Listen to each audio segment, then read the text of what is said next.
வணக்கம், வணக்கம், வணக்கம். அடியேன் ஆனந்தக்கண்ணன். எல்லாருக்கும் புத்தாண்டு வாழ்த்துக்கள் சொல்லிடுறேன். இந்த வருஷம் 2013ஆம் ஆண்டு ரொம்ப சிறப்பா இருக்கணும் அப்படின்னு இந்த சின்னனுடைய ஆசைகள், வாழ்த்துக்கள். வாழ்த்து சொல்றதுக்கு வயசு இல்லை அப்படின்னு நினைக்கிறேன். சரி, நம்ம இந்த வருஷத்துக்கு பிள்ளையார் சொல்லி போட்டு ஆரம்பிக்கும். பிள்ளையார் சொல்லி அப்படின்னா என்ன அப்படின்னு கேட்குறீங்க. என்ன எல்லாருக்கும் பிள்ளையார் சொல்லி சொல்றாங்க.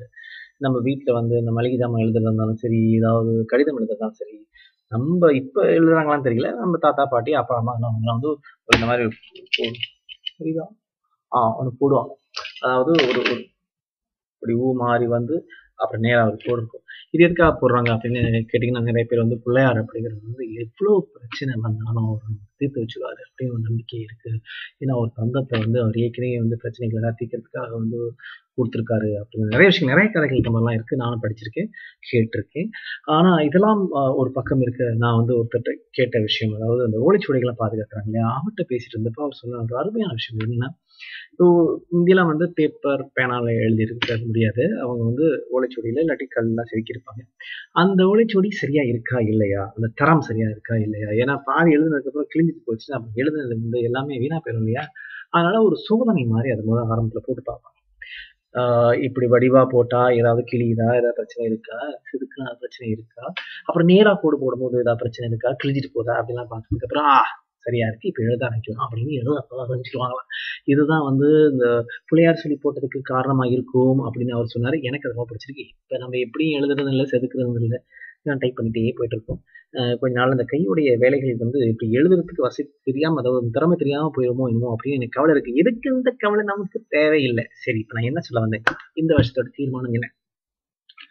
நான் ரொம்ப ஆழமா யோசிச்சு ஒரு வருஷமும் நிறைய தீர்மானங்கள் பண்றது. நான் இந்த வருஷம் பண்ணிய தீர்மானம் பத்தி எனக்கே ரொம்ப குறிப்பா இருக்கு. ஏன்னா இந்த வருஷத்துல இருந்து ஒவ்வொரு நாளும் என்னுடைய ஜட்டியை நானே துவைக்கணும் அப்படின்னு முடிவு பண்ணிருக்கேன். ஆமாங்க, ஜக்கி சான் பேட்டியில சொல்லியிருந்தாரு. அவர் அகில உலக ஒரு நட்சத்திரம். அவர் அவர் ஜட்டிய அவரே சொந்தமா துவைச்சு போறேன். ஏன் இந்த ஆள் இவ்வளவு கருமையா இருக்காருன்னு பார்த்தா ஓரளவு கருமைத்தனம் இருக்கு.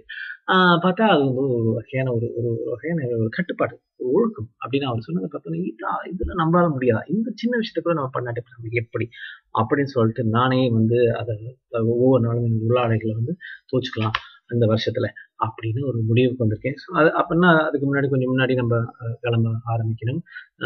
அதை தூக்கியத்துக்கு தனியாக போய் நேரம் செலவு பண்ணணும். அதை பார்த்து காய போடணும். அப்படிலாம் சில பொறுப்புகள் இருக்கு. அதெல்லாம் ஒரு ஒரு மாதிரியான என்ன சொல்றாங்க, ஒரு தெரப்பி அப்படின்னு சொல்லலாம். அந்த தெரப்பியை நாம் கையாளலாம் அப்படின்னு இருக்கேன். எல்லாரும் வாழ்த்துக்கள். நன்றி, நன்றி, நன்றி, நன்றி. அது ஒரு பக்கம் இருக்க, நான் இன்னொரு விஷயம் சொல்லிடுறேன். என்னுடைய டிஷர்ட் பார்த்தீங்களா, இது நாங்கள் இப்போ இந்த டிஷர்ட்டை ஆன்லைன் ஃபேஸ்புக்ல போட்டு வித்துட்டு இருக்கோம். வச்சிருக்கேன். இதுதான் அந்த பேஜோடைய address, Facebook AK Fashions Singapore.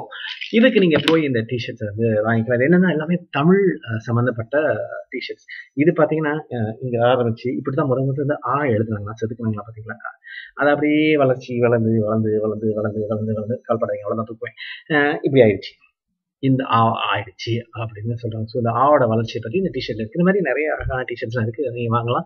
Tamil எனக்கு உயிர், தமிழ் எனக்கு அது அப்படின்னு நிறைய பேசுறவங்க இருக்காங்க. அவங்களாம் கொஞ்சம் செலவு பண்ணா இந்த மாதிரி நான் மட்டும் இல்லை, இந்த மாதிரி நிறைய முயற்சிகள் நிறைய பேர் பண்றாங்க. அவங்களுக்கும் நீங்க உங்களோட ஆதரவு கொடுத்தீங்க, கொஞ்சம் செலவு பண்ணி இந்த மாதிரி வாங்கி கொடுத்தீங்கன்னா, என்னது புதுசா இருக்கு, என்னது வித்தியாசமா இருக்கு அப்படின்னு கேட்கும்போது சொல்லலாம், வளரும். எல்லாம் சந்தோஷமா இருங்க. நாம அடுத்த முறை உங்களை மறுபடியும் சந்திக்கிற வரைக்கும் உங்கள் வணக்கம் கூறி விடைபெறுவது அடியேன் ஆனந்தக்கண்ணன். வணக்கம். இங்க